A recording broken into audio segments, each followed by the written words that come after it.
Welcome to the deep dive. Today we're tackling a question from a listener with a very intentional and super specific morning meal. And they want to know if they've kind of accidentally optimized their nutrition. So our listener, Elton, toasts a piece of whole wheat bread, cuts it in half, and then spreads store-bought hummus on one piece and chunky peanut butter on the other. He sprinkles both with flax seeds and broccoli sprouts. And the core question is, which one is pulling more weight here, the hummus or the peanut butter? Or is he right to have a little of each? Our mission today is pretty clear. We are going to deep dive into the specific molecular, the structural benefits of chickpeas versus peanuts. We're going to go beyond the simple vitamin counts and really focus on the deep mechanisms, things like gut health, starch digestion, and long-term health, all based on the sources you provided. Let's see what the science says about this breakfast. It is a truly exceptional starting point for a meal. I mean, before we even get into the comparison, we just have to acknowledge the foundation here. You're starting with whole grain toast, you've got the flax, the sprouts. It just sets the stage perfectly. Yeah, and research shows this again and again. So few people get enough dietary fiber or enough nuts and beans in their diet. And health guidelines always stress diets high in nuts and whole grains, and specifically low in refined grain products. So by putting both on the toast hummus, which is a pulse, and peanut butter, a nut, you're immediately addressing those gaps. So Elton's already ahead of the curve. Okay, let's look closer at the hummus first. It's basically a thick paste made from chickpeas. We hear a lot that blending fruit, it destroys the fiber and makes you absorb sugar faster. Does that same risk apply here? If you blend a chickpea into hummus, do you lose the benefits? That is exactly the right question to ask. And it really highlights a critical difference in how various plant materials react to being processed. That warning about blending, it typically applies to juicing, where you're actually throwing away the solid pulp or, with some fruits where the sugars are just instantly released. But what's so fascinating about the chickpea is its internal architecture. Research into the structure of pulses, like chickpeas, shows that the dietary fiber components, specifically the plant cell walls, are incredibly resilient. So these cell walls, they actually survive the blending process. Not only do they survive industrial processing, but they're tough enough to survive most of our chewing, our mastication, which means they stay largely intact even as you're eating the hummus. And when these cell walls stay structurally sound, they act like tiny microscopic mesh bags. They literally encapsulate the starch inside. Like a slow-release capsule for the carbs. Yeah. That's a biological marvel. Precisely. And this sort of natural armor significantly slows down the entire digestion process. And we have some incredibly specific findings from human trials that show this exact mechanism. Researchers compared a meal made with hummus from what they called intact chickpea cells, or ICC, against a meal made from ruptured chickpea cells, or RCC, where they deliberately broke the cell walls to expose all the starch. And this is where that structural advantage really becomes clear, right? What was the difference? It was dramatic. I mean, really dramatic. After 90 minutes of digestion, only about 35% of the starch in the intact cell hummus was digested. Only 35? Okay, what about the other one? Well, compare that to the meal with the ruptured cells. Almost 70% of the starch was digested in the exact same amount of time. Wait, 70% versus 35%? Yeah. That is a phenomenal difference. You're talking about having the rate of starch breakdown just based on whether the cell wall is intact. That is a massive win for blood sugar control. It is a profound finding, and it translates directly into better metabolic health. Because that intact structure slows the glucose release, hummus is a genuinely low glycemic index food. It measures at an index of 15, which is substantially lower than a lot of other common healthy foods. And this slow digestion, it's all because the cell walls are physically blocking the amylase enzyme, so you get slower glucose absorption. In those same human trials, the ICC hummus led to significantly lower blood insulin and lower GIP. That's the glucose-dependent insulinotropic polypeptide, a key gut hormone.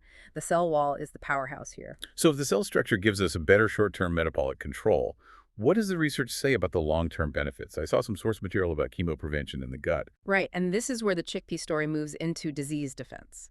Studies in mouse models, where they induced cancer with chemical carcinogens, have shown that eating cooked chickpeas can inhibit colon carcinogenesis. The chickpea diets reduce the overall incidence of tumors by 77 to 85% after 14 weeks.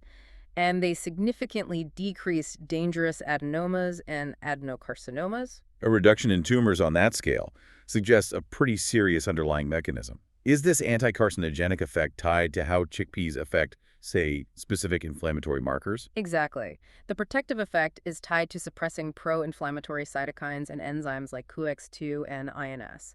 These are components that are associated with that chronic low-grade inflammation that often acts as the engine driving carcinogenesis.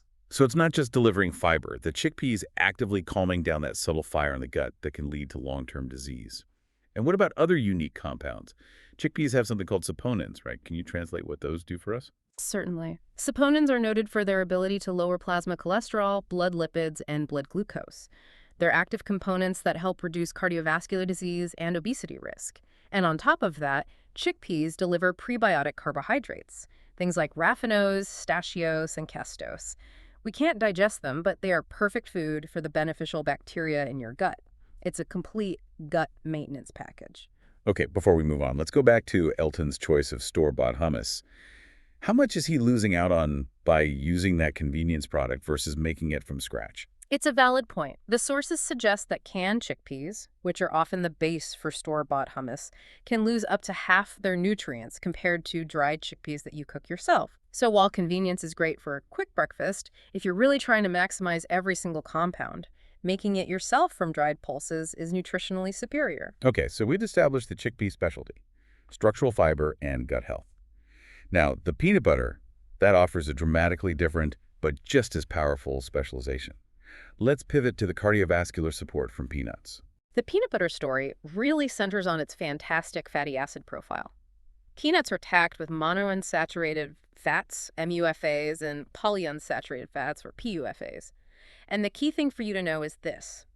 When you substitute these healthy fats for saturated or trans fats, it helps lower your cholesterol and substantially cuts your risk of cardiovascular disease. So it's much more about the quality of the fat than just the quantity. Absolutely. Here was one really compelling study on this. Participants on a peanut-rich, higher unsaturated fat diet for weight loss, they reduced their CVD risk by 14%.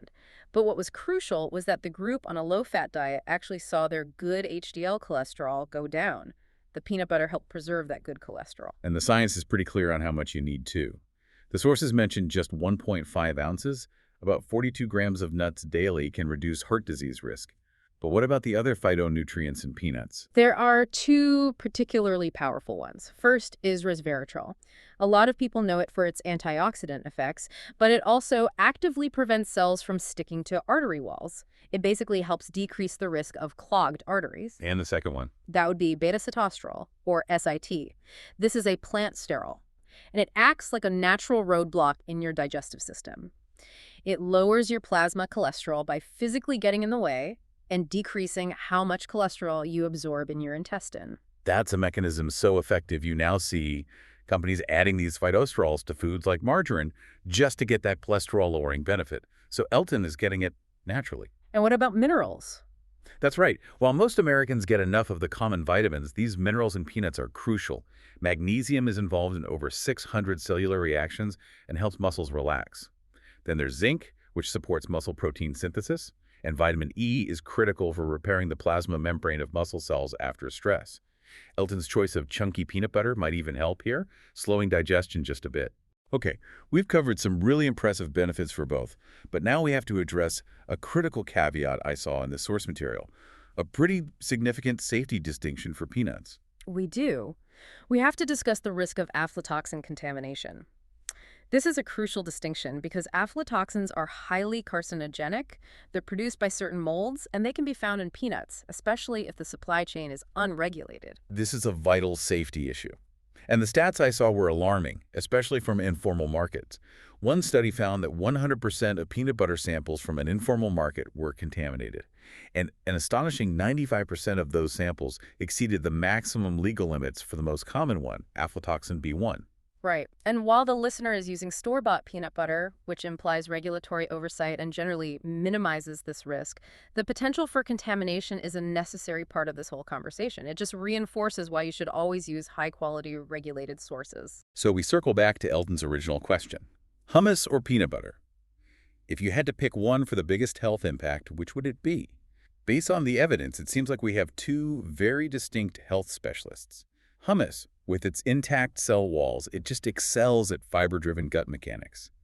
It slows digestion and offers this targeted anti-carcinogenic activity. Exactly. And meanwhile, peanut butter is the cardiovascular champion.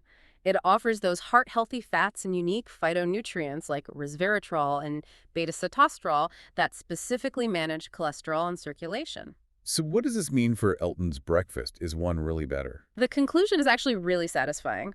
His existing routine of having both on whole grain toast is the optimal strategy.